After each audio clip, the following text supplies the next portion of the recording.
મજૂર માણસ કરતા આપણે 300-400% વધારે પૈસા કમાતા હોય, પણ આપણા જે એમ્બિશન્સ હોય, મહત્વાકાંક્ષાઓ હોય અને જે સપનાઓ આપણે પૂરા કરવાના હોય, જે લાઈફસ્ટાઈલ આપણે જીવી હોય એ જીવી શકતા નથી. એટલે આપણે લાઈફની સાથે સતત ને સતત બધા સ્ટ્રગલ કરતા હોય છે. આવું બને છે કે નથી બનતું? અને આપણને એમ થાય છે કે મારી સાથે શું કામ આવું થાય છે? અને આ બધા ફિલ્ડની જે મેં વાત કરી, તો મારા આ 25 વર્ષના લાઈફમાં મેં એવા ઘણા બધા બિલ્ડરોને જોયા છે કે જે પોતે એઝ અ પ્રોફેશન એની પાસે ડૉક્ટરની ડિગ્રી હોય, પણ ડૉક્ટરની ડિગ્રી દવાખાનું બંધ કરીને પોતે બિલ્ડર બની ગયા, બરાબર. અને ઘણા બધા બિલ્ડરોને એવા જોયા કે પોતે બિલ્ડિંગ કન્સ્ટ્રક્શનનું કામ બંધ કરીને પોતે પાછા ટેક્સટાઇલમાં જતા રહ્યા, બરાબર. તો આવી રીતે પ્રોફેશન જે છે બદલાતા રહેતા હોય છે અને માણસ સ્થિર થતો નથી. તો આવું બધું બનવાની પાછળના શું કારણો છે? બધાને એમ થાય કે ટ્રેનરોને બહુ સારું ઊભા રહીને 2 કલાક બોલે, 5 કલાક બોલે અને 5-10 હજાર રૂપિયા આપણી પાસેથી ફી માગે એટલે કેવું સારું, 10 દિવસનો કે 20 દિવસનો પ્રોગ્રામ કરી આવે, લોકોને શીખવતા શીખી જાય તો આ તો બહુ સારું.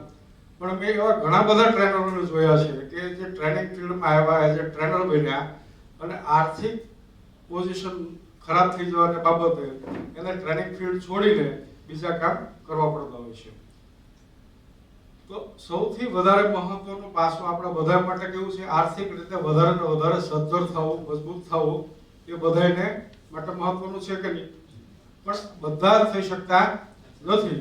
એટલે મેં આમાં આરએનડી ચાલુ કર્યું, કારણ કે મને એવું લાગ્યું કે કરોડપતિ બની જવાનું આપણા માટે તો બહુ સહેલું છે, પણ આ નોલેજને જો આપણે સોસાયટીના જે બીજા વ્યક્તિઓ છે જેમની પાસે આટલું બધું નોલેજ નથી, જેને આવું કોઈ શીખવતું નથી, એટલે આપણે બધા જોઈએ છીએ કે ધર્મગુરુઓ બધા અલગ અલગ પ્રકારના ટેલિવિઝનમાં આવે છે, પોતાના મેસેજ કન્વે કરે છે અને છેલ્લે એમ કહે છે કે તમારી પાસે જે લક્ષ્મી છે એ લક્ષ્મી જ તમારા દુઃખનું મૂળ કારણ છે. અને તમારા દુઃખનું નિવારણ કરવું હોય તો પ્રભુના ચરણમાં ફૂલ નહીં તો ફૂલની પાંખડી મૂકી દો, તો ટોપલો મૂકી દો તો એ ચાલશે, કોઈ ના પાડતા નથી. ખોટી વાત છે? મને કોઈ ધર્મગુરુ સામે વાંધો નથી, પણ આવું થતું હોય છે. અને આપણે ત્યાં જે સવારમાં પૈસા માટે જઈને ભીખ માંગવા માટે રસ્તા પર ભિખારી આવતા હોય છે, એ આપણને શું કે સાહેબ કંઈક આપી દો ને, સાહેબ કંઈક આપી દો ને, અને આપણે 10-20 રૂપિયા આપણે આપીએ તો એ આપણને શું કરે? આશીર્વાદ આપે કે ભગવાન તારા ઘર ભંડાર ભરેલા રાખે. એટલે ભાઈ તને ભગવાન સાથે શું વાંધો છે? તારા બાકી રાખે મારા ભરી દે. સમજાય છે શું કહેવાનું છે? જે માણસ આપણી પાસે 10 રૂપિયાની ભીખ માંગે છે, આપણને આશીર્વાદ આપે છે, તો ભગવાનને એની સાથે શું વાંધો હોય? ભગવાનને કોઈની સાથે વાંધો નથી. દરેક વ્યક્તિ ખૂબ સમૃદ્ધ થાય તો ભગવાનને કોઈ વાંધો નથી, અને ભગવાનના બ્લેસિંગ લેવા જવાની પણ જરૂર નથી. પણ ફક્ત આપણે એટલું જ જાણવાનું છે કે આપણી પાસે જે નોલેજ છે એ નોલેજમાંથી આપણે કેટલું એપ્લાય કરીએ છીએ. નોલેજ બધું જ છે, આપણા હાથમાં છે, તમારા મોબાઈલમાં છે. હું તમને જે શીખવીશ એના કરતાં વધારે ઇન્ફોર્મેશન યુટ્યુબ પર છે, ગૂગલમાં છે. પણ જ્યારે આપણે એકબીજાની સાથે બેસી અને વાત કરીએ, પૈસા વિશે ખુલીને વિચાર કરીએ, તો ઘણી બધી નવી બાબતો એમાંથી આપણને જાણવાની મળે. અને એની ઉપર જો આપણે કામ કરીએ તો આપણા બધાની સમૃદ્ધિમાં ખૂબ મોટો વધારો થાય છે. એટલે મેં પૈસાની બાબતમાં બીજા લોકો કેમ કરોડપતિ નથી બનતા એ બાબતનો અભ્યાસ ચાલુ કર્યો, અને એ જોતા જોતા મેં જોયું કે આ બધી બાબતો જે છે એ લોકોને કદાચ સાયન્ટિફિકલી કોઈ સમજાવતું નથી. ધર્મગુરુઓ એના કથાઓમાં સમજાવે છે, પણ એ બાબતો અધૂરી મૂકીને છોડી દે છે. એટલે જે લોકો જે છે એ કન્ફ્યુઝ થઈ જાય. શું થઈ જાય? કન્ફ્યુઝ થઈ જાય. એમ કે સવારમાં તમારે સ્વામિનારાયણ ભગવાનના પાઠ કરવા, ગાયત્રી મંત્ર બોલવા, લક્ષ્મીજીના મહામંત્રો કરવા, અને આવું બધું શીખવી દે કે જાઓ તમે દર શનિવારે હનુમાનજીને જઈને તેલ ચડાવી દેજો એટલે તમારી ઉપર કૃપા ચાલુ થઈ જશે. પણ એ કઈ કૃપા ચાલુ થતી નથી. માણસની પોઝિશન બદલાતી નથી. એનું એ જ થાય છે. કેટલા લોકો મારી સાથે એગ્રી? હાથ જરા ઊંચો કરો તો મને ખબર પડે. બધા એગ્રી? સમજાય? તો તમને એવું નથી લાગતું કે આવું શું કામ થતું હશે કે બધા શું કામ નથી કરોડપતિ બની શકતા? અને બધાએ કરોડપતિ બને તો અહીંયા કઈ ખૂટી જવાનું છે? ખૂટી જવાનું છે? તો આપણને બધાને નાનપણથી એવી બધી બાબતો શીખવવામાં આવે, સ્કૂલની અંદર શીખવવામાં આવે એ ટીવીના માધ્યમથી શીખવવામાં આવે, પોલિટિકલ લીડરો દ્વારા જાહેરાત કરવામાં આવે, પાણી બચાવો, પાણી બચાવો. હે આવે છે કે નહીં? તો પાણી શું કામ બચાવવું છે? પૈસા બચાવો, પૈસા બચાવો. કે શું કામ પૈસા બચાવવા છે? ખૂટી જાય તો વાપરવા માટે. આપણું ફોકસ ક્યાં હોય? આપણું ફોકસ ક્યાં હોય? કે કંઈક બહુ ઇમરજન્સી આપણી આવી જાય, મુશ્કેલી આવી જાય અને આપણે 2 લાખ રૂપિયા બેંકમાં મૂકી રાખ્યા છે અલગથી, તો એ મુશ્કેલીના સમયે આપણે એને કામ લાગે, વાપરી શકીએ. અને પછી શું થાય? પછી જીવનમાં આગળ જઈએ તો શું થાય? મુશ્કેલી આવે. કારણ કે પૈસા તો તમે શાના માટે મૂકી રાખ્યા? મુશ્કેલીમાં વાપરવા માટે. ખોટી વાત છે? તમે પૈસા શાના માટે સેવ કરી રાખ્યા?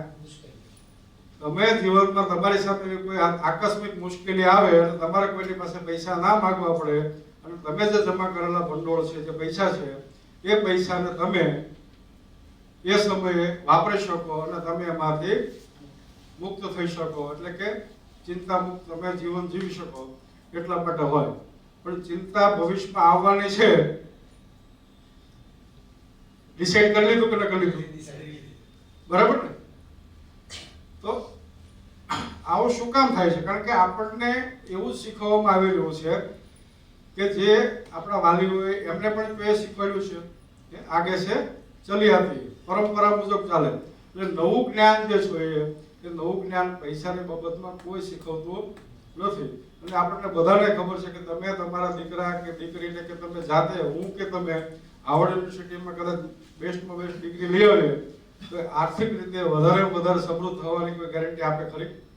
કોઈ નહીં આપે. તમે 50 લાખ રૂપિયા આપીને ડોક્ટરને, તમારા દીકરાને ડોક્ટર બનાવશો તો એ ડોક્ટર જે બનશે અને પછી એની હોસ્પિટલ ખૂબ જબરજસ્ત ચાલશે એવી કોઈ લેબલ આપે છે, સર્ટિફિકેટ આપે છે નહીં. પણ આપણે આ બધા પ્રોફેશન જોયા. આ પ્રોફેશનોની અંદર આપણે એ પણ જોઈ શકીએ કે ઘણા બધા લોકો ટોપ પર કામ કરતા હોય અને ઘણા બધા લોકો એ જ પ્રોફેશનમાં જઈ અમુક સમયે કામ છોડી દેતા અથવા તો એમાં એમને જેટલા પૈસા જોઈએ એટલા પૈસા મળતા હોતા નથી. તો આવું શું કામ બને છે? કારણ કે પહેલા લોકોને જે પૈસા મળે છે એ લોકો આવું બધું વિજ્ઞાન શીખીને આગળ વધી રહ્યા છે એવું નથી, પણ અનનોઇંગલી આ વિજ્ઞાનના અમુક ભાગનો ઉપયોગ એના જીવનમાં કરતા હોય છે. તો મેં એ શોધી કાઢ્યું કે આપણી પાસે આવી 11 શક્તિઓ છે કે જે 11 શક્તિઓને માણસ જો જાણી જોઈને થોડી થોડી વાપરે તો અત્યારે કોઈ પણ માણસ જે પણ લેવલમાં હોય, એ અભ્યાસ કરે છે, નથી કરતા, ગ્રેજ્યુએટ છે, અભણ છે, ડબલ ડિગ્રી છે કે ખૂબ બધા પૈસા છે, એની સાથે કોઈ લેવા દેવા નથી.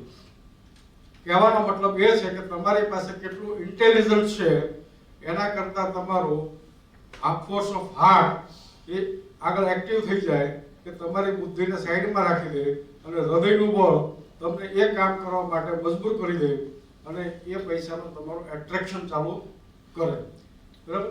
તો મેં જોયું કે જે મોટાભાગના જે લોકો નિષ્ફળ જાય છે એમાંથી મોટાભાગના લોકોની પાસે જીવનમાં કેટલા પૈસા કમાવા એ કોઈ ગોલ નક્કી કરેલો હોતો નથી. બરાબર છે? વધારે પૈસા